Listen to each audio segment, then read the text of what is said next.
అప్పుల బాధలు వెంటాడుతున్నాయా? అయితే 6 జేవిఆర్ వారి జాతిరత్నాలు ధరించండి. హాయ్ వెల్కమ్ టు మన టీవీ. నేను మీ మనోజ్. సో ఏపీలో లిక్కర్ స్కామ్ సంచలనం క్రియేట్ చేస్తుంది. రోజుకొక మలుపు తిరుగుతుంది.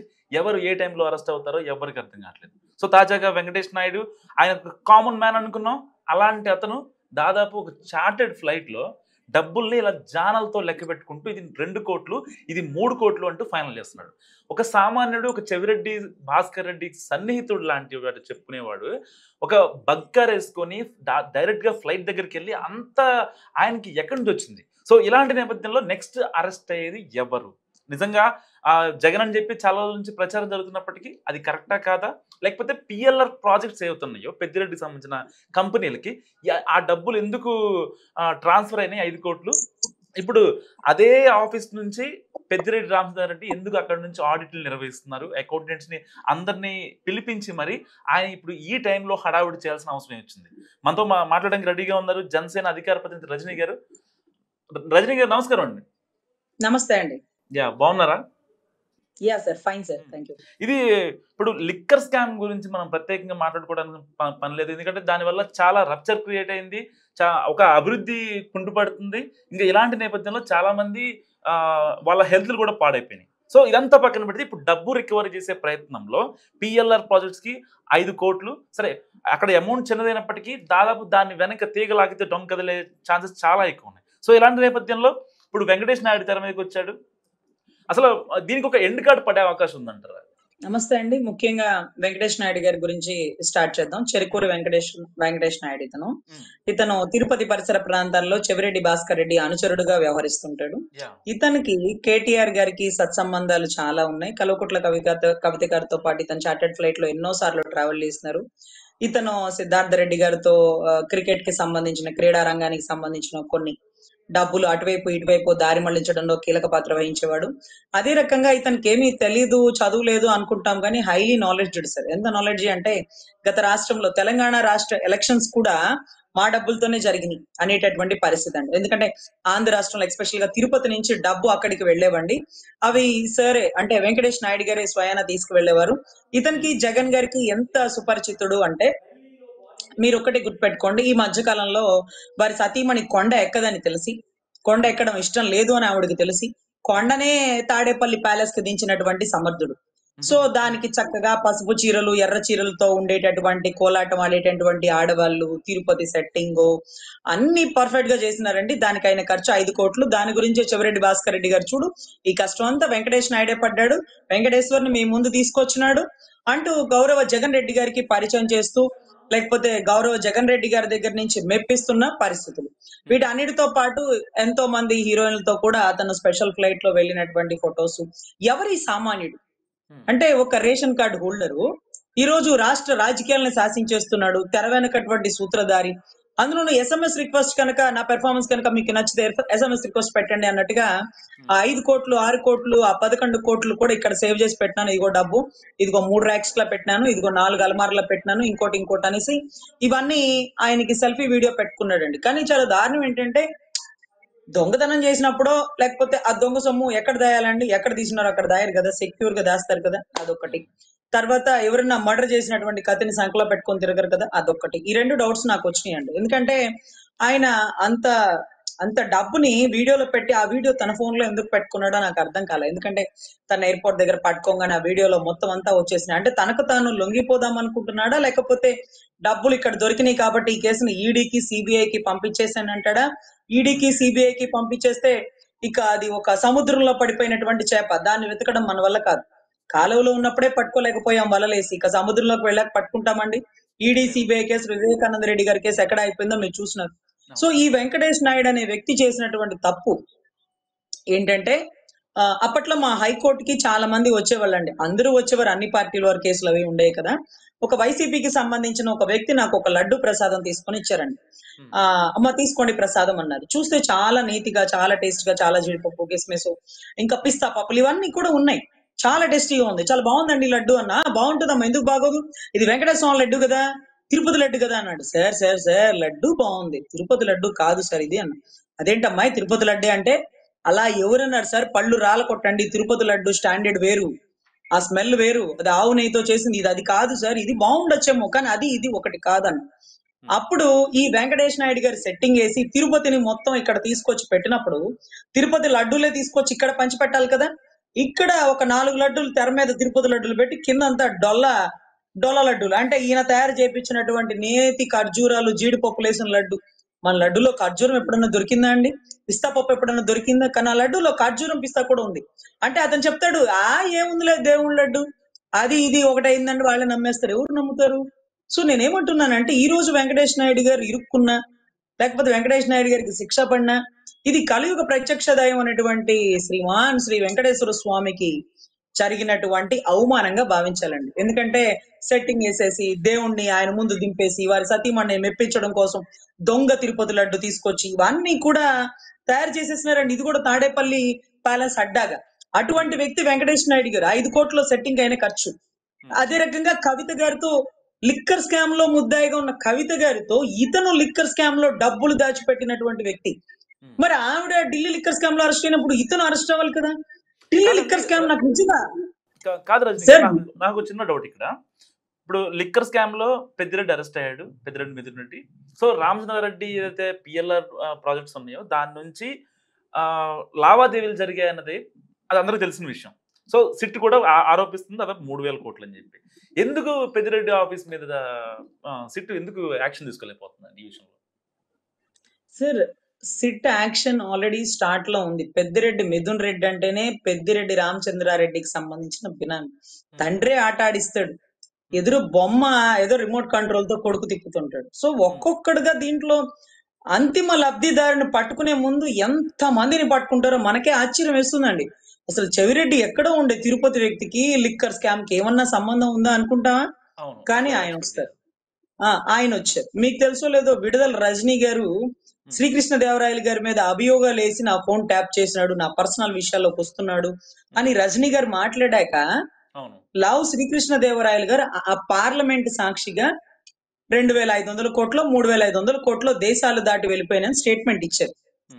ఆవిడ మీద కోపం ఉంటే ఈ స్టేట్మెంట్ ఎందుకు ఇచ్చినాడా అని నాకు డౌట్ వచ్చింది. అప్పుడు నాకు అర్థమైంది ఏంటంటే, విడుదల రజనీ గారికి విదేశాల్లో కంపెనీలు ఉన్నాయి, ఈ లిక్కర్ స్కామ్ లో ఈవిడ పాత్ర కూడా ఉందన్న విషయం ఆయనకు తెలుసు.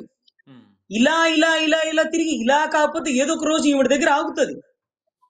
సో ఇలాగా ఎంతో మంది పాత్రదారులు ఉన్నారు. డబ్బుని ఈ దేశం నుంచి ఆ దేశానికి పంపించడానికి ఆ దేశంలో ఈ దేశానికి సంబంధించిన యాక్సెస్ ఉండాలి. సో వీళ్ళందరూ వస్తారు, ఒక్కళ్ళే కాదు, పెద్దిరెడ్డి గారు కాదు, విడుదల రజనీ గారు వస్తారు, ఇంకా వీళ్ళు కూడా ఉన్నారు ఈ కేసులో అని మీరు అనుకునేలాగా వస్తారు. ఒక టీ షాప్ ఓనర్ వచ్చేసినాడు చూడు, ఓనర్ కూడా కాదు, మేనేజరు, నెలకి 28,000 జీతం తీసుకున్న మేనేజరు కోట్ల రూపాయలు అతని అకౌంట్ లో దొరికేసినాయండి.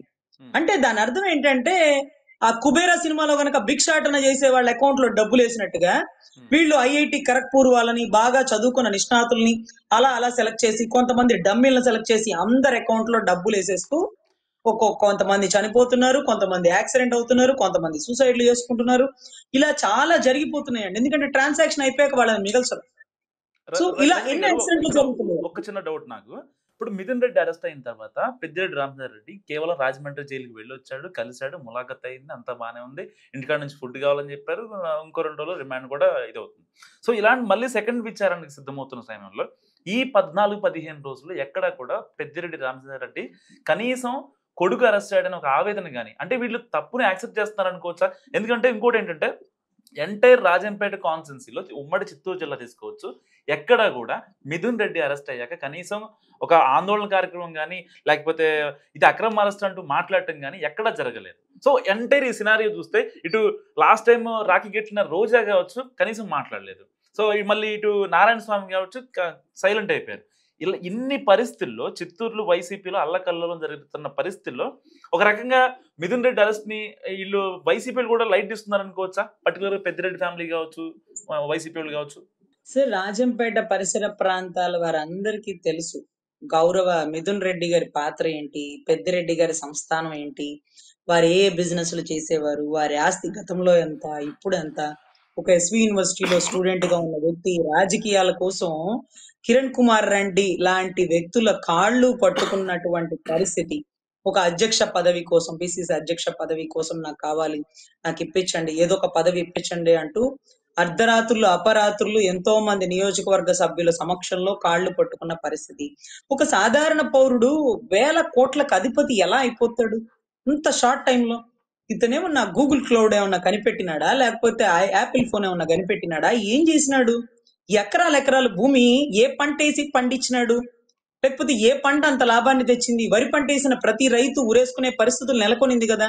మరి వీళ్ళు గంజాయి పంట వేసి పండిస్తున్నాడా? రెడ్ శాండిల్ స్మగ్లింగ్లు చేస్తున్నారా? అటవీ శాఖ భూములు ఆక్రమించేసి చేపల చెరువులు వేసేసినారా? ఏం చేస్తున్నారు సార్ వీళ్ళు? వేల కోట్లకు అధిపతి ఎలా అయిపోయారు? అంత గొప్ప ప్రధాని లాంటి వ్యక్తులే కొంతమంది, వావిలాల గోపాలకృష్ణ లాంటి వ్యక్తులు, వీళ్ళందరికీ సొంత ఇళ్ళు కూడా లేవు సార్. గొప్ప గొప్ప పదవులు అధిరోహించినటువంటి వ్యక్తులు వీళ్ళు. ఈరోజు వేల కోట్లకు అధిపతులు, కోట్లు కోట్లు కోట్లు అయిపోతున్నాయి. అసలు చాలా దారుణం సార్. వ్యవస్థలో ఇటువంటి వ్యక్తుల గురించి ఆ లోకల్ వాళ్ళకి తెలీదా అండి? కాకపోతే ఒక ఫ్యాక్షన్ రాజకీయాలకు అలవాటు పడిపోయారండి. ఎందుకంటే రాజంపేట కాన్స్టిట్యున్సీ అన్నమయ్య జిల్లాగా పెట్టాలి. ఎందుకంటే రాజంపేట కాన్స్టిట్యున్సీలో నందలూరు అనే ఒక ఊర్లో ఒక వెంకటేశ్వర స్వామికి సంబంధించినటువంటి ప్రస్థానం ఉంది. అక్కడ అన్నమాచార్యులు స్వయంగా వచ్చి తాళ్ళపాక పత్రాలు ఇవన్నీ రాసినారని ఒక స్థల పురాణం. కానీ రాయచోటికి పెట్టినారు అన్నమయ్య జిల్లా అని. రాజంపేటకు పెట్టాల్సిన జిల్లా పేరు దానికి పెట్టినారు. నేను అక్కడ కేసులు చేయనీకి వెళ్ళిన ప్రతిసారి వాళ్ళందరూ ఇదే పెడతారు, అమ్మా జిల్లాని నాశనం చేసినారు, జిల్లాలో దేవుని స్థల పురాణాన్ని కూడా నాశనం చేస్తున్నారు, ఆ జిల్లాకి ఈ పేరు పెట్టాలి కదా, అప్పుడు కదా ఇక్కడ అన్నమయ్య జిల్లాని ఎందుకు వచ్చిందంటే మా పిల్లలకి మేము చెప్పుకుంటాం కదా అనేటటువంటి పరిస్థితి సార్. అక్కడ వాళ్ళు ఏంటి అనేది ఆ లోకల్ వాళ్ళందరూ నాకు చెప్పిన మాట ఏంటంటే, అది ఒక ఫ్యాక్షన్ రాజకీయం, మేము ఓటేస్తామా, మేము ఎవరికి వేసినా అది అటే పోతుందా, మాకు అసలు ఏమీ తెలియని పరిస్థితి అండి. మాకైతే కొంతమందికి ప్రశ్నించాలని అనిపిస్తుంది, కిరణ్ కుమార్ రెడ్డి లాంటి వారిని గెలిపించాలని అనిపిస్తుంది, గెలిపిస్తుంటాము. మరి ఏంటో అటు తిప్పిడు చివరికి వీళ్ళు ఓడిపోతారు, వాళ్ళే గెలిచేస్తున్నారు.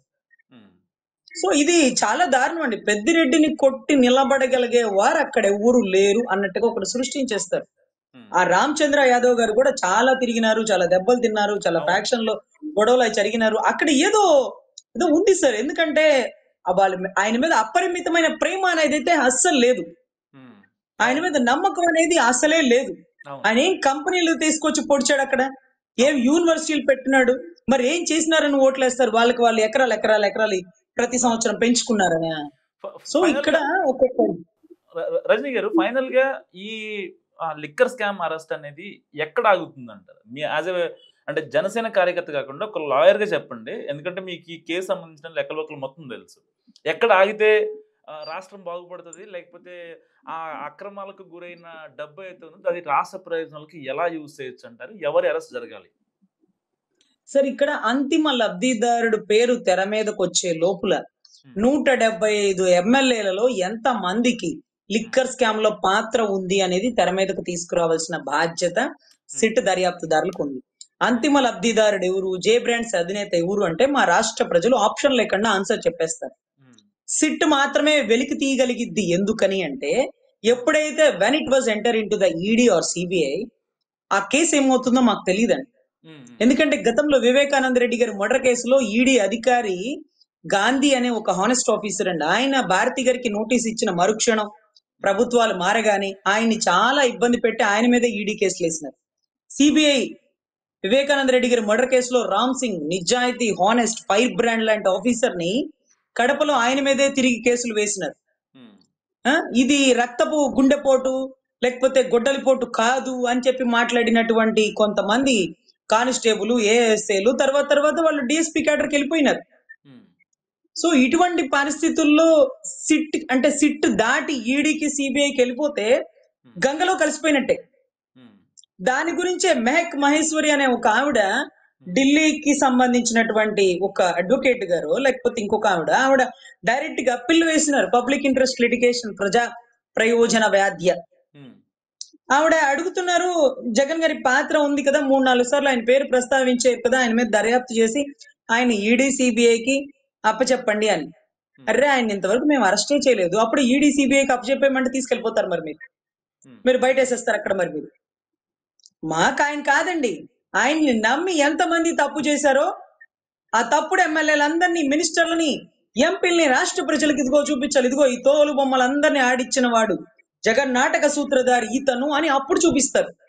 ముందే జగన్ గారు తెచ్చి లోపలేసి ఏం చేయనండి. ఇంకా మిథున్ రెడ్డి గారి తర్వాత పెద్దిరెడ్డి రామచంద్రారెడ్డి గారి పాత్ర, తర్వాత విడుదల రజనీ గారి పాత్ర, లేకపోతే విదేశాల్లో కంపెనీలతో టైప్ ఉన్న ప్రతి ఒక్క పాత్ర.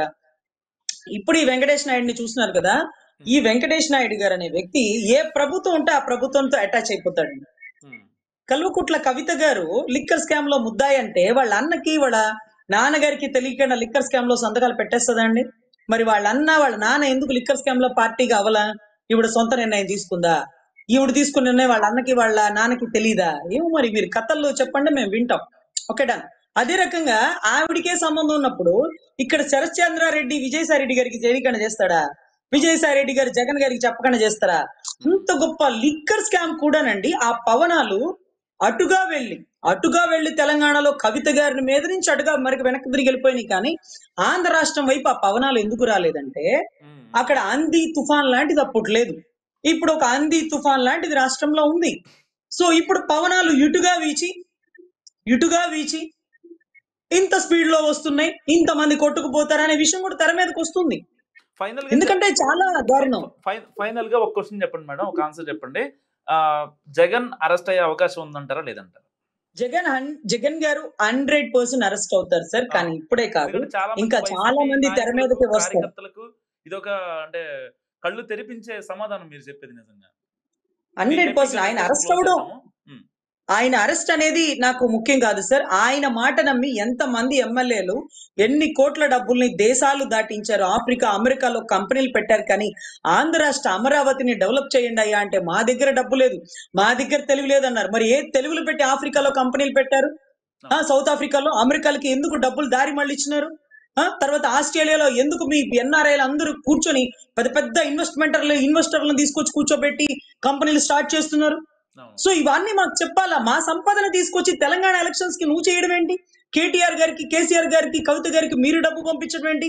మా రాష్ట్ర సంపదని విదేశాల్లో నువ్వు పెట్టడం ఏంటి? నోరు మూసుకుని ఒక్కొక్కటి దగ్గర రికవరీ కట్టించాలండి. ప్రతి ఒక్కడి ఆస్తి జప్తు చేసి ఈ కేసు అయ్యే వరకు మీ ఏ భూముల మీద, మీ ఇంటి మీద, ఏ స్థలాల మీద మీకు పెత్తనం ఉండకూడదని రాస్తే అప్పుడు రాగల ఎమ్మెల్యేలు కూడా ఒళ్ళు దగ్గర పెట్టుకొని పని చేస్తారండి. సో దీనికి సిట్టు పడినంత కష్టం, సిట్టు ఉన్నంత స్ట్రిక్ట్ గా ఈడీ సిబిఐ ఉండదేమో. ఈడీ సిబిఐకి ఇచ్చేస్తే గంగలో కొట్టుకుపోతుందేమో కేసు అనే అనుమానం మాత్రం అక్కడక్కడ కొంచెం తెలివిగల రాష్ట్ర ప్రజలకైతే ఉందండి. థ్యాంక్ యూ అండి, థ్యాంక్ యూ. సో ఇది రజనీ గారి అనాలిసిస్. చూస్తున్నాండి మనం టీవీ.